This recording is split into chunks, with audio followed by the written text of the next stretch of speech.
All right, today I got Kathy Beck, a Keller Williams agent at the DPR office, probably one of the most famous offices in the Dallas-Fort Worth area, as far as I know. Yeah. And you've been there for how long now? Since 2007, Okay, and you've been an agent for how long? 20 plus years. 20 plus years. I've had a license for 20 plus years. I was Okay. working corporate America with a license, but I went full time. When did you get really serious?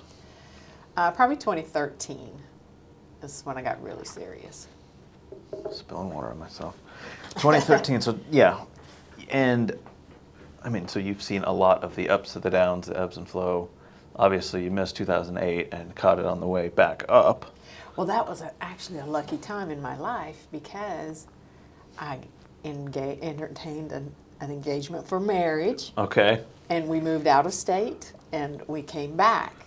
And that whole cycle had pretty much completed. So I think the Lord above was taking care of me during that time frame. So Lucky little break. It was not a good time for real estate. That's for No, sure. no. I graduated high school in '08 and started a business about 8 months later. So that was just really bad timing. But Wait, what?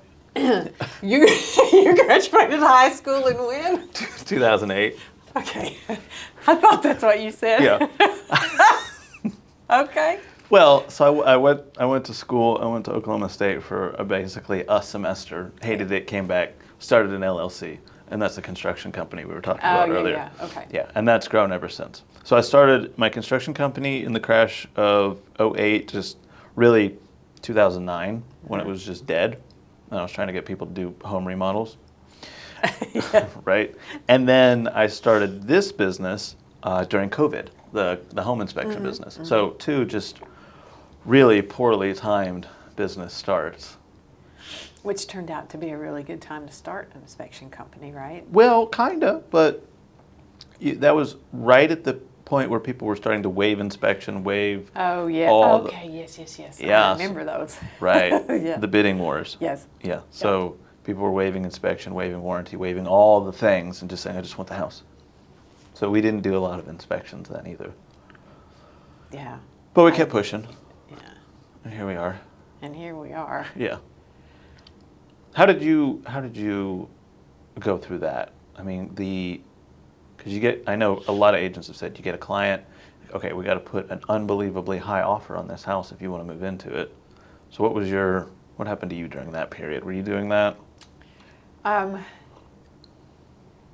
lot of the business that we're in comes down to relationship, whether it's clients or other agents or inspectors or whatever. And I'd like to think that a lot of the offers I made were high. You had to give the seller a high net on the offer, but we figured out ways that weren't going to get my client in trouble with appraisal. Some of them we waived appraisal, but I think my relationship with other agents is probably what got a lot of mine accepted because they know I work with qualified people, and the reputation in the industry follows you whether you want it to or not.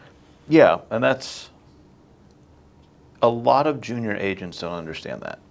They come in and they're looking for a check and they want their commission and they're after that exclusively, and they build their book of business that way. They don't build their book of business based on relationships, and they don't last more than 18 months. Yeah.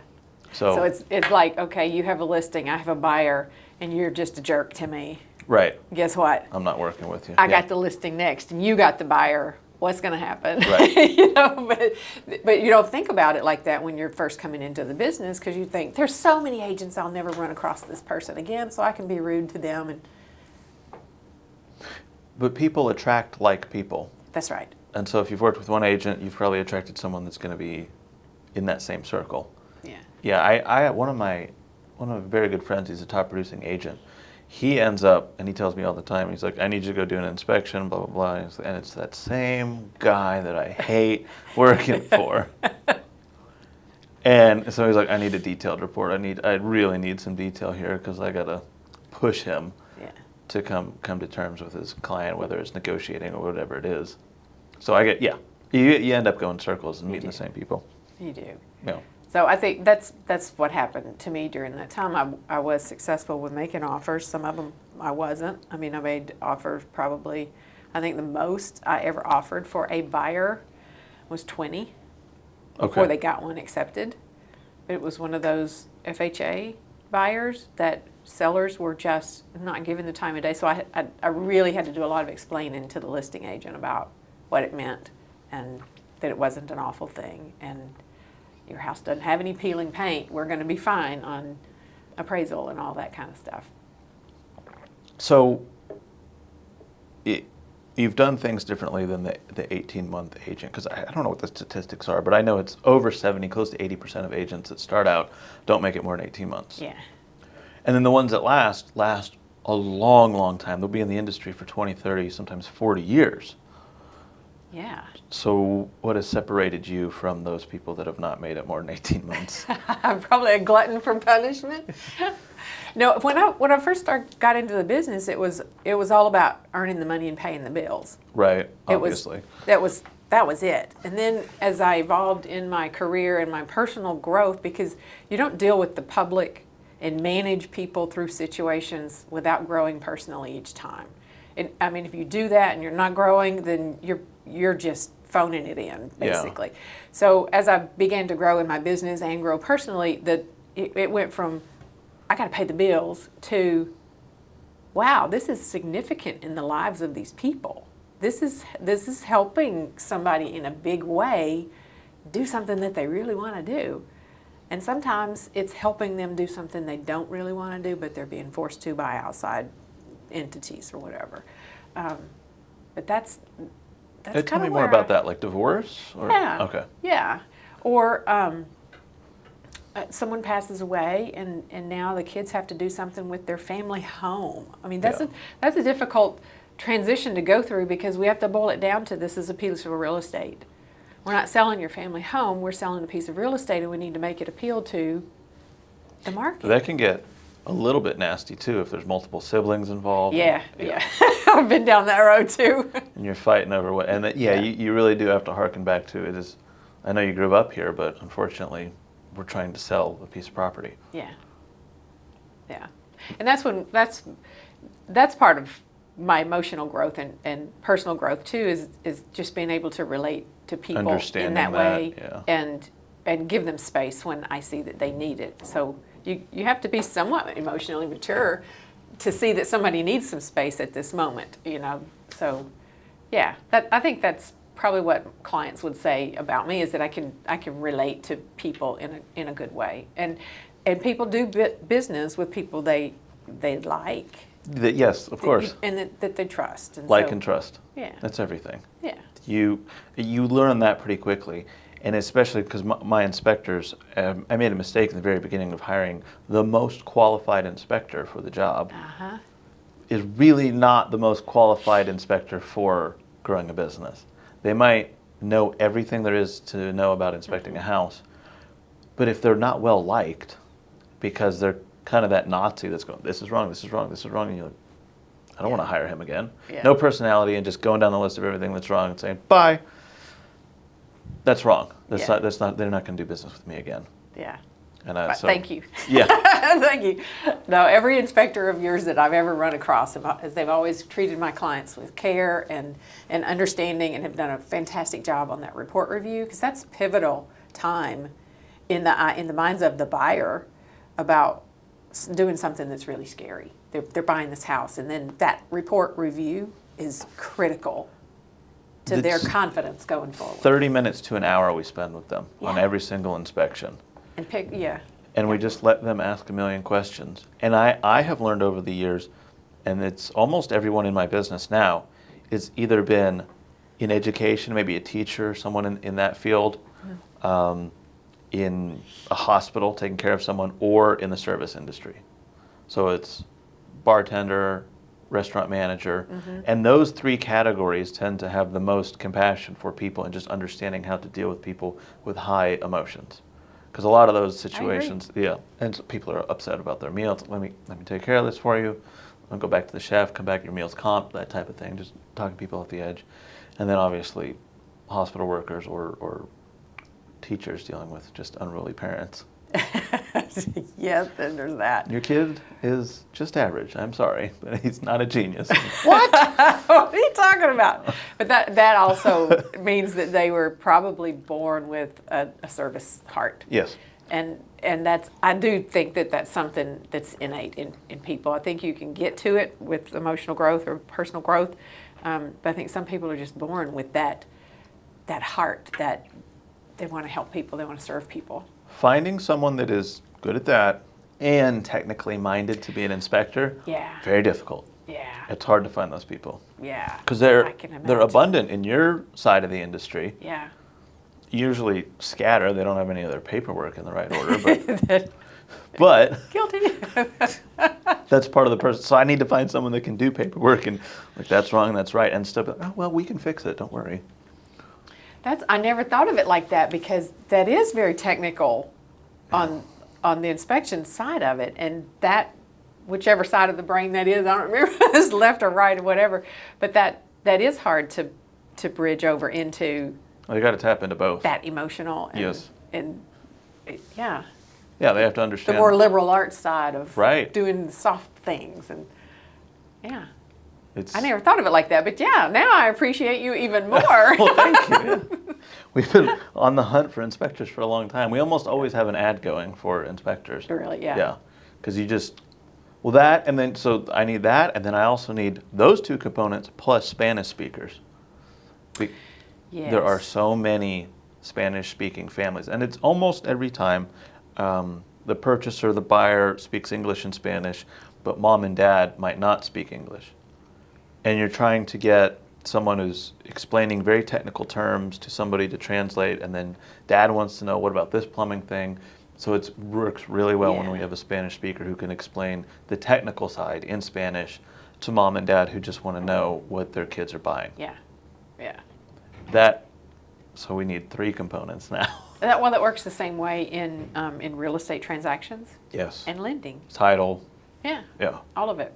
Because parents come to the table all the time. Yeah, they do. Yeah. They just want to, they're looking out for their kids, of course. Yeah, the best way they can, yeah. Every once in a while we get a dad that comes on the site and wants to be the inspector with the inspector. Oh, yes. Oh, my gosh. Oh, gosh. When we were looking for houses, too, my parents want to come. Uh-oh. Here we go. All right, bring them. I always bring them, course. but that's another level of connection that I have to be mindful of, and now I'm playing both at the same time, and Yeah, because dad's always picking apart the house every time. You don't want this, you don't want that. Look at this crap. yeah, what is that thing? Yeah. You know. We get that a lot, and I always want to charge more if dad wants to come along. You know what? That may be a good thing. They, with all the best intentions in the world, they end up making the inspection 2 to 3 hours longer than it probably should be. Oh, wow. It just happens. Wow. Yeah. And if I know parents are coming, we have a few inspectors who are the most patient, calm individuals. So you're going. Yeah. Because I know. And I think we're making generalizations about parents Of and course. the way they come, but because I've had it opposite too, where the parents were the peacemaker. They were it's The calming really, it's foundation, okay. yeah. That thing doesn't cost much to replace, and dad knows how to do it. Or, I've had that situation too. It's just the exception and not the norm. My favorite question, everybody. Does it have good bones? What the heck does that mean? I mean, does it have Yes, good bones? that means every surface needs to be remodeled Yes, or exactly. touched in some way. Yeah. Have you been able to? Well, actually, let me ask you. It's September, end of September of 2024. Have you noticed houses coming down in price? That's really hard to say because I think we're so hyper-local here. There are certain neighborhoods where prices have not dropped. Right. There are other neighborhoods, and this is across price points. It doesn't matter if it's $350,000 or $1.5 million. Some of them have come down. But mostly what I'm seeing is the reason prices started coming down, I think, in some pockets, because days on market started extending, and sellers who've heard about houses going the same weekend. What's wrong? What's wrong? Oh my gosh, we need to drop the price. And then other sellers still remain in the stars, and the agent's going, we got to drop the price. We got to drop the price. It's a domino effect, obviously. It is. It really is. And so I think once that became a self-fulfilling prophecy, that the longer it sat on the market, everybody agreed we need to go down with the price. Then you see that's a now. You mean that's a price adjustment? Adjustment. Price adjustment. Price improvement. Price correction. Price improvement. Price whatever. You gotta make the buyer want to buy it. Yes. So where does that happen? We have a unique data that we get, and so when we start selling inspections for more money, we start selling bigger packages that offer more. Yeah. It usually means the trend is going more to the buyer's market than the seller's market, because buyers can come to the table with more ammo now, with a more detailed inspection report, and say, I got everything known about this house. I want this, this, and this fixed. And a lot of the sellers are going, okay, no one's made an offer on my house in 90 days. And so we've seen that trend, and the agents that I've had on here lately, I've been asking, have you seen house prices going down and it tipping more towards the buyer's market? It's because our sales, we're selling the bigger packages. Yeah. Well, and that's an interesting way to look at it. I still go back to the definition of buyer's market. It means there's more than six months of inventory. Yeah. And we haven't seen 6 months of inventory since I don't even 2019. remember when. Yeah. Yeah, so before 2019 actually. So I don't think we're tilted over there, but because people are being a little more cautious and it's taking them a little more time to make that decision. Yeah. The market feels like, oh my gosh, I got to sell. It's just going stagnant. What's happening? I've been on 60 days now. And so I think we're in that messy middle of, are we going to shift to a buyer's market for real? Because agents who are in the business today, the majority of them have not seen a buyer's market. They've never seen it. They don't know how to act. Have no idea what they could even ask for. Right. that we haven't been able to ask for. You in a really long time. get in tune with your negotiating skills then. So, that option period and the repair negotiations that ensue during that time frame, that option period is the most difficult of the entire process, in my opinion. And it is the time when emotions are high. People are just, well, I'm not doing that. And sellers will just balk on the smallest things because it doesn't it's not about that repair. They want to win. It is so mental, that negotiation. It's when you really get put to work. Yes, and if agents aren't aware and working on negotiation skills, they're going to go down right over the next little while as this continues, because this trend I think is here for the next couple of 3 quarters anyway. And you really gotta answer your phone a lot, but you also gotta start setting expectations of when you'll answer your phone, because that 10-day option period, they want to get a hold of you all day, all night. Because I just got this report back from the sewer guy or the plumber. We need to talk about this. That's now. Right now. But you said something very interesting. 10-day option period. What? We hadn't seen those in a long time either, but now we are. Yeah. Longer, I would assume, coming too, for especially the more expensive houses. Yeah. 7 to 10 days was pretty normal. That was the thing back then. It was a nice cushion too, so that you could actually do some discovery on the home. And some secondary inspections if needed, and those kind of A lot of transactions in Oklahoma have a 30-day discovery period. Yes. Okay, so they call Texas the Wild West of real estate, because it's pretty much cut and dry here. Even our foreclosure process is pretty swift compared to other states. So we're like, you want it or you don't? We're going to play ball or we're not? Because we bought, my dad and I bought a cabin in Oklahoma, and the 30-day discovery period was quite nice. Yeah. Because we would find something, we'd be like, we need to look at that a little further, and then we'd send someone in there. And ultimately we ended up buying it, but it just gave a little bit more confidence to go in and not like freak out about every little thing, because it could be explained and then get multiple estimates. But okay, we can handle that. Yeah. And then the seller agreed to roll some of them in himself, and we were going to take care of the other ones. And it was an interesting process. But when we got down to the 1 and 2 day option periods, that was tough. That was ridiculous. Yeah, that was tough. But I did have, I rarely advised the seller to take an offer that didn't have an inspection period. It's a disservice to both. It is. It Yeah. really is. But from a liability perspective and disclosure issues and all those things, the seller really wants a buyer to do an inspection. They really want the buyer to do the due diligence, because if the buyer goes in blind and something is wrong, then Why didn't the Mr. seller tell me? You should have Yeah. told me this. So as a listing agent, even if there was no inspection period, I would say, look, we know you're not going to unconditionally change your mind about buying this house, but we want the buyer to know what they're buying. So go ahead and do your inspection. I have a reasonable seller here. You can still ask for anything outside the option period. It's all, and agents today don't know that either. But yes, so just to keep Yeah, ask everybody for whatever comfortable. you want. It's about the Yeah. orderly transfer of real estate. And we want everybody to remain calm and be fully educated. And a lot of agents will, they'll ask us about, and I want your opinion real quick, pre-listing inspections. Yeah, okay. Yes. We get asked, new agents ask me, do you do it? I said, I do it, but not very often. You might want to talk to your boss about it.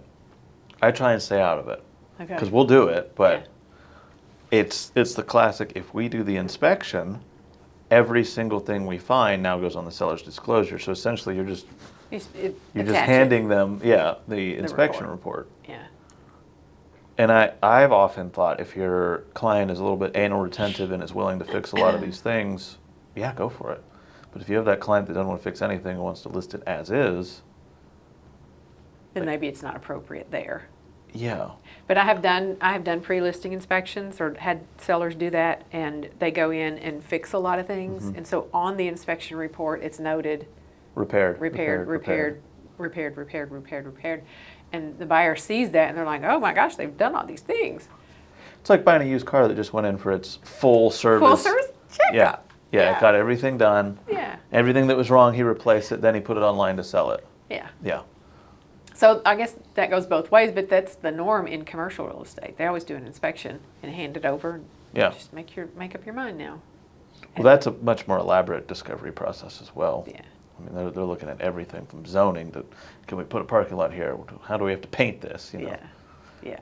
So. Yeah. So for my opinion, I think it depends on the situation and the seller too. Do you sell much commercial? I don't. Okay.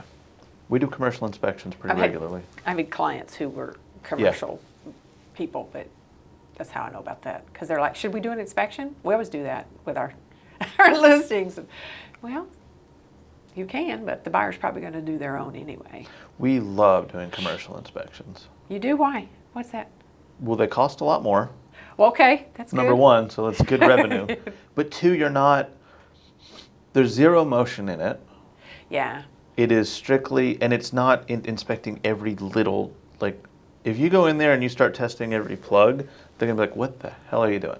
We're going in there, and a lot of them will say, any item that is worth $10,000 or less, I don't want you to look at, I don't care about. Okay. Any item 10,000 and more, we want those looked at and a report on those.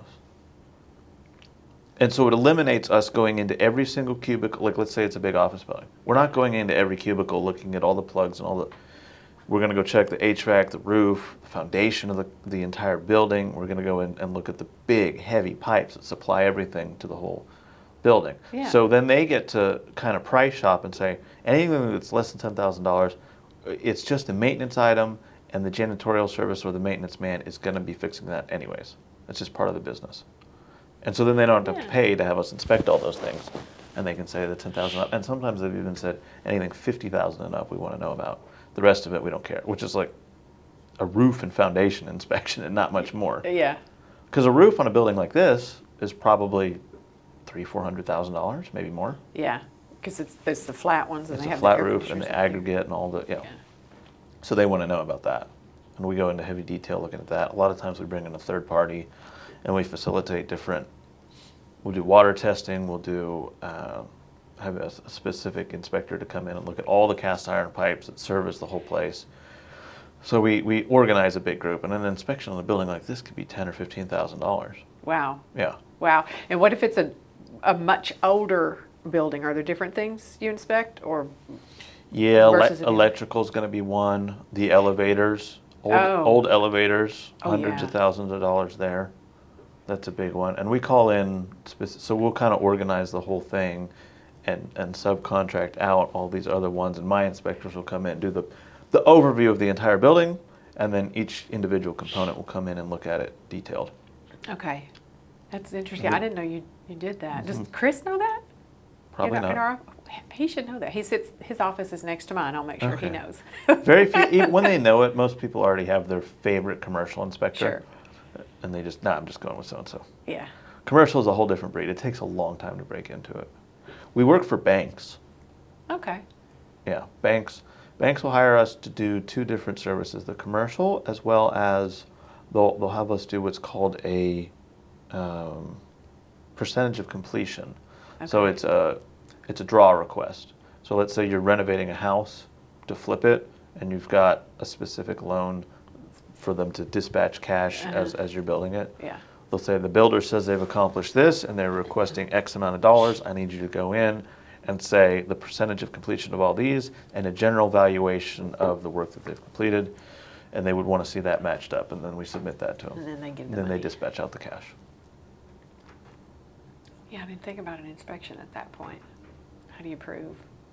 You have to, yeah, and it's got to be third party that has no vested interest in it. Yeah. And we charge a few $100s, go out, write it up, send it to them, and everyone's more than happy to pay for it. Then it's fair, unbiased. So how do you feel about new construction It's inspections? just crap. Oh, the inspections you absolutely need to do. But the new construction is crap. Yeah. So again, 16 years construction. I've done kitchen, bathroom remodels pretty much the last 7 or 8 years exclusively. But we pull stuff off of houses from all different eras to look at, because we're replacing the kitchen. And so I get to see how these houses are built. Oh, yeah. And houses built during COVID, some of the worst you will ever come across. Yeah, they were going up pretty fast, weren't they? They went up very fast because there was a mass exodus from all these states. Everyone was coming into DFW for some reason, and they all needed to buy a house, and there weren't enough houses, so they were just building them as fast as they could. And the other problem was materials were so expensive during that time period that builders were cheaping out and trying to really, and it was like not necessarily a consequence of their own problems, but a consequence of the entire thing. So Tyvek is a brand name of vapor barrier. Yeah. Tyvek has a piece of tape that when you put the seams together, you would cover the seams with their tape. Is They're that silver? different. Or what? Okay. Yeah, but Tyvek has its own tape. Okay. And its tape, the glue and adhesive is made specifically for the materials that they create, and it all works in this uniform piece, Okay. right? They couldn't get enough of each manufacturer's material to do an entire home. And so they're putting Tyvek, which is a brand name, with some brand I've never heard of, and they're using the Tyvek tape, which was sticking to their own product extremely well, but they're flapping in the wind, it was peeling off of the other product. Yeah. And so you were getting these inconclusive and no continuity in the building styles and materials. And so these houses are just destined to leak water, start mold, start Oh my deteriorating. gosh. Yeah, and it's no fault to the builder at that point because there wasn't enough supply. Yeah. But that was the consequence of it. Wow. Okay, so we need to do extra inspection. Sorry to go down a deep, add-ons. nerdy rabbit hole, but No, but that means if we're, okay, several years from now, let's just say that it's 2030 now, and my client wants to buy a 2020 home, yeah, then I'm going to say, get all the add-ons you can for your inspection. do 'cause the most we elaborate want- inspection you can for about 20 Okay. to 22. Okay. Yeah. There was also a time period, and a lot of people don't know this, but it's what happens in the background. So, I mean, you know about Federal Pacific Yeah. panels; those need to be replaced. Zinsco panels. I don't know if you're familiar with Yep. those. And there's a time block. So I actually have a house that I own with a Federal Pacific panel in it, but it's in a block of time they were building them, and they were not burning down houses. They had a period of time where the stuff was burning houses down, but when mine was manufactured, it doesn't fit in that recall era. But every inspector in the world is going to see FP and they're going to mark deficient, regardless. Yeah. We just kind of have to. Zensco, there's a time period. But General Electric in, I think, 23 was putting out a lot of panels that had to be recalled. Really? So a year or two ago. And so my inspectors have a little, they just pull, whenever they see a GE panel now, they pull up their notes and it says, between this serial number and this serial number, you have to mark it deficient. So they go in, they look, yep, it is deficient, and then it's a warning to the homeowner, this one is recalled under warranty, it needs to be replaced. Wow. And it's all those little things that we have to keep up with because we get bulletins from Trek. And so it's a lot. It's a lot. And okay, so how do you keep track of all that? I mean, our broker tells us when things are changed, and we can go in and read the rulings or whatever, but we don't get that many changes, and we don't have that many things that we need to look at. Every few weeks they change something. Yeah, I can imagine. We have to now identify the type of material that is supplying the house with water, be it copper, PVC, PEX, cast iron. There's a lot of different materials. Now we have to identify it.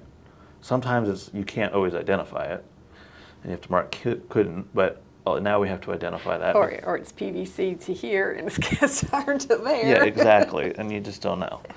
So now we have to identify, but that's just a weird example of it. Yeah. Anyone with a license is going to get a bulletin email on what's changed.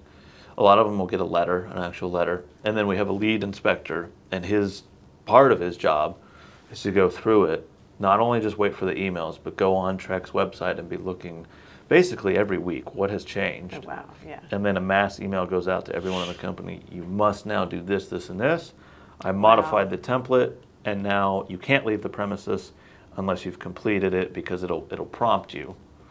And we have on our the devices that the guys use, if they hit done with the inspection and they didn't answer 7 or 8 questions, it'll prompt it, you're not done yet. Yeah.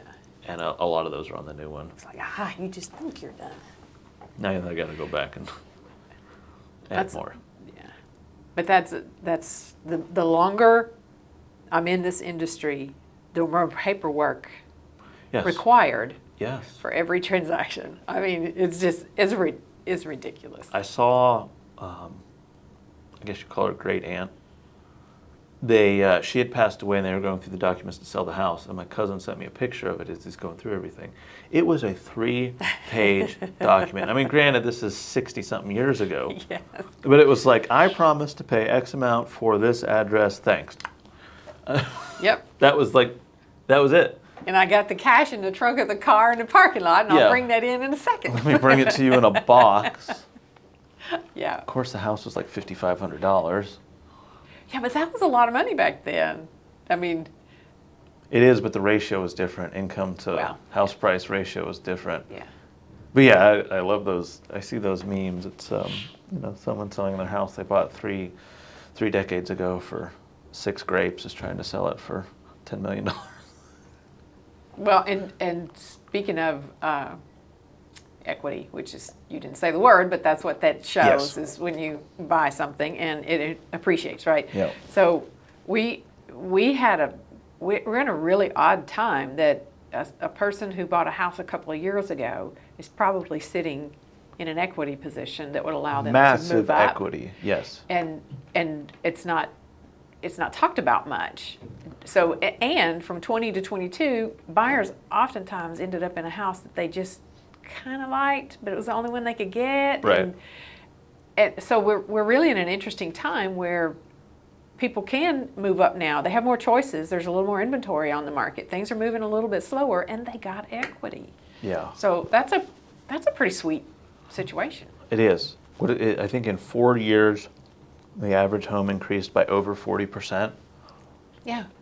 Which is just unheard of. It is unheard of. And when you're like if you're going down the interstate and you're 80 miles an hour and you're coming into a little small town and you got to slow down to 50 and you think, oh my gosh, I'm just poking through this little place. When can I get out?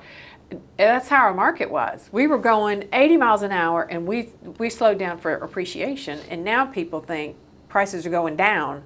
Well, no, they're just going slower. Right. you know, they're It not. feels that way, though. they're It not feels like going you're getting a break. down. Yeah. Feels like you can catch up to it a little bit. 4% appreciation. What do you mean I lost money? Not really. It It's just pretty is not, normal, actually. Yeah. Yeah. It's not double digits, but yeah, we're not going down. And I just think that we're here in DFW are a pretty good, stable market where we've got the job pool, we've got the jobs. It has always, I mean, since the 80s, it has beaten the national average. Yeah. Dallas-Fort Worth Yeah. has for Yeah. 40-something years. Yeah. So, And I feel very blessed to be plopped down right here in this market, in the zip code Yeah. where I work and doing the things that I do. And I was telling Jacqueline on the way over here that yeah, I can pay my bills with this job, but I get to help a lot of people, and I like it. yeah. And I make money doing it. That's pretty sweet. I like your office a lot, Yeah. the DPR. I do too. It's a warm, welcoming office. I walk into some brokerages where just the fluorescent lights are flickering. It's just this nasty vibe feel. Yeah. It happens. I like your office a lot. And of course, Teresa, who I've interviewed before as well. Yeah. Yeah. Yeah. She's phenomenal. She's great. Hall of Famer. Yeah. I mean, Yeah. you know, her and her husband are quite the power couple. Yes, I they love it. are. Yeah. I love It's it. impressive to watch. And we're fortunate that I have their phone numbers. I can call them. Right. They help us. Yeah, it's good. And you said at the beginning, but you've been in that office for how long? Since 2007. Okay. I did move away, and I have a broker's license, so I held my own license while I was out of Texas, but I just had the brokerage in Texas hold it, so Yeah. not accruing fees, but just paying all the stuff. And then 2013, we came back, and I moved it back into DPR. Okay. And you've been there since? Yeah.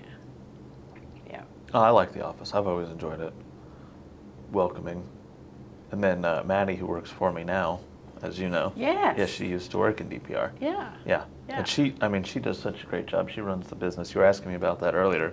Having someone that handles that has been a huge change in the trajectory of the business for us. Yeah, and she's taken on so much of it, which is awesome. Well, and she's got a good head on her shoulders. If she's making a decision, it's a thoughtful one. It's not just something because this decision needs to be made. I'll make one or the other, and if it's wrong, we'll change it. So Over time, I've empowered her to make more and more crucial decisions with the business as time has gone on. yeah, You know, it used to be like, hey, if you can fix a problem with $50, you do you it, just do it. right? And then it moved up in price point, and now it's, you know, here's the objective. I want you to go research it and figure out the best option, present it to me, and then if I don't say anything negative, just do it, run with it. Yeah, yeah. But you know, common sense allows people to do that, and that's not a given at birth for a lot of people. It's common sense.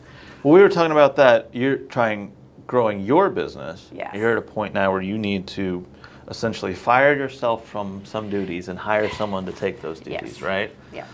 Is that a challenge for you to relinquish the control, or? I don't know yet, but it probably will be. Okay. What do you need them to do? All the stuff that's not dollar productive in my business. Okay. If I'm going to grow the business and perform well, doing more transactions, I can't be bothered with designing a postcard for our shred event next month, or you know, I can't be bothered with some of that other stuff that someone else can do and probably do so much better than me. Yeah. You know, but I just have to let it go.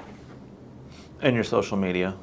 Right? Yes, and my social You brought media. someone along with you Yes. for social media, so. Getting some help with that because I don't know how it all works. I don't really, well, I say I don't. I am not good at it. Okay. I understand it at a very low level. So Well, we utilize this as somewhat of a give back to the agents. So you get to take all this because we publish it vertical, we publish it horizontal, and if you repost it multiple times, you'll get hundreds of views on it. The agents that never repost it, they'll ask, well, why didn't anyone watch it? I go, well, because no one's logging on to Element Inspection and looking for one specific agent, and I'm going to watch his. yeah, But if you repost it, it always brings more traffic and people watch it, and then it Okay. just organically. you got that, Jacqueline? No, it does. And then people will get hundreds of views on their Facebook page just reposting what we posted. Yeah, And it's usually, because we'll do a vertical cut, like 30 seconds, and it's just a moment that you said something that was so great. We just cut it? Yeah. Well, so I think social media presence is important. I do know enough about it to know that if I don't have a presence there, that I'm not a believable person in in the eyes of a lot of consumers. So Yes. And I won't have a chance to get in front of them and connect with them. So that's how I'm going to connect a little bit, is with social media. It works very well. Yeah. My construction business, I don't advertise at all. I just update my story on my Instagram as how projects are moving along. Ah, you do that yourself? Yeah. It's because I'm on the site at least 2-3 times a week, and it takes me 45 seconds to just scan around the room and explain a few things. Every once in a while, I'll have my project manager film me, so he's filming me, and I'm just talking about a new sink we put in or this hardwood floor, and then I'll just post it really with no caption or anything. And it's up there for 24 hours, and I get all of my business comes from repeat and people that watch. Really? No caption? You don't have to say anything, you just put it out there? Yeah. On the story, Instagram story.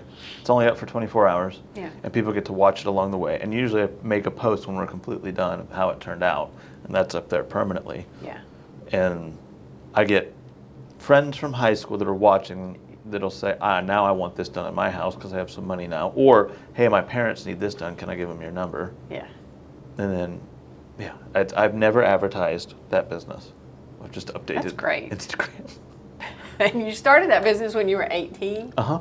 That's phenomenal. Yeah. That's great. I spent a lot of time in corporate America. My first job out of college was, I worked in crop insurance. My degree is in agriculture. I have a bachelor's and a master's in ag economics. Wow. So I was working in crop insurance, and then I went to trading commodities, and so I had all this corporate experience, and then I was like, well, I think I'm just done with corporate. I want to work for myself. I already have a real estate license because I was flipping houses while I was in corporate America. And then I was like, okay, well, there's no structure here.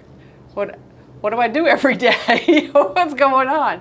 And so it took a little bit of growing into that kind of thing to be productive in what I do.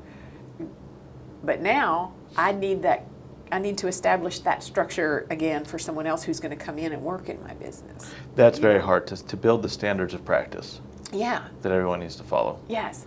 And so I have a coach who's going to help me go through some of that stuff. Kind of like you said you have a business coach too, right? I do, yeah. And I can see where that coach has helped you, and I've watched your growth. Yeah, because you saw me from essentially 5 or 6 months into the element inspection journey until now. Yep. We've completed a merger. We're growing. Yeah. We just keep adding to the team. Yeah. Yeah.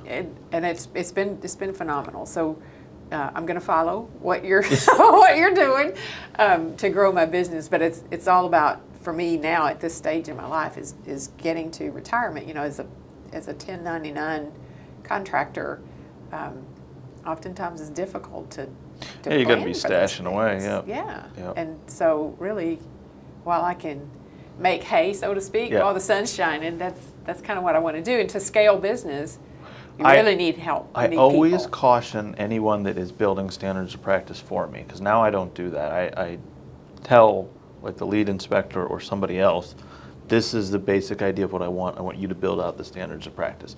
I always tell them, build it as if you're building it for a 500 or a 1,000 employee company, so that anybody can come in and read it and understand, not specific to the 2 or 3 people that this is going to apply to now, but for everybody. So that, because it's very rare that someone that has been with you from the beginning of your company until the very end, that just doesn't normally happen. Usually there's 1 or 2 full rotations of every person that's ever been involved with you from the time you started the company until you retire. Yeah.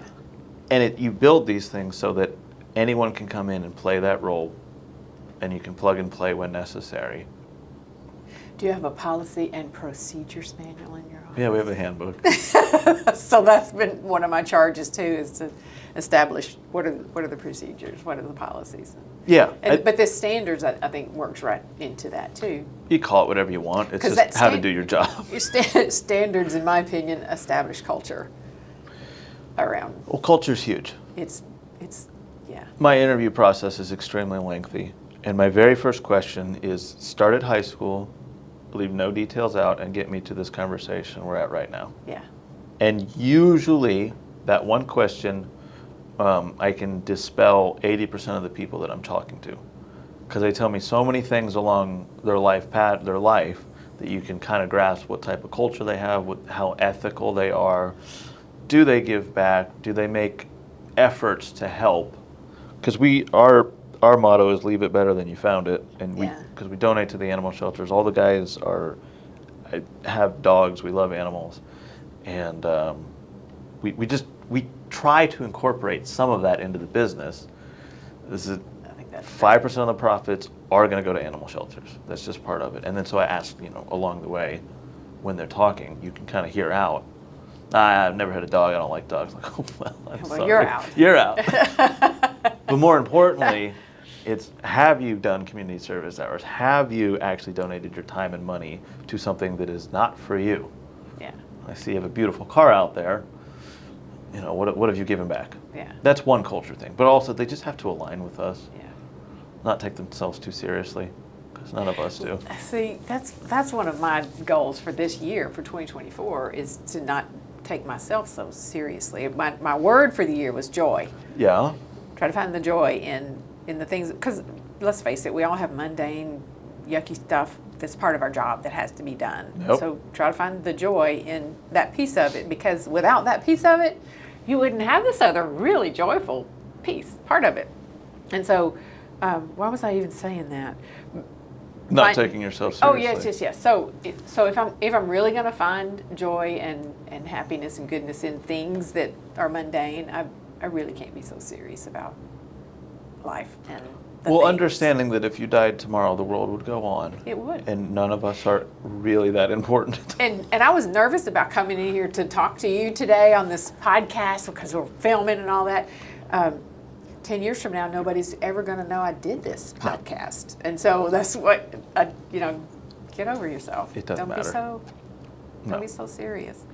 We when I do hiring, people that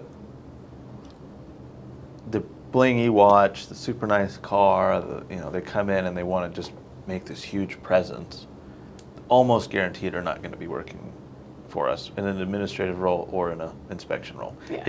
We just don't do that. Yeah. When the entire team gets together, we're cracking jokes, everyone's in jeans and a t-shirt. Yeah.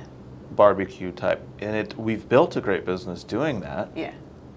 And other cultures might fit the other. It's just not. Your vibe attracts your tribe. Yeah. And I think that's true with my client base too.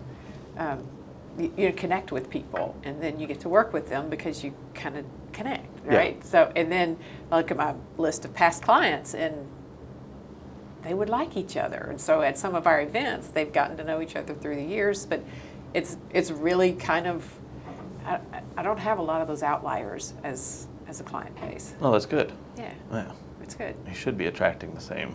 Yeah. And the people that you like.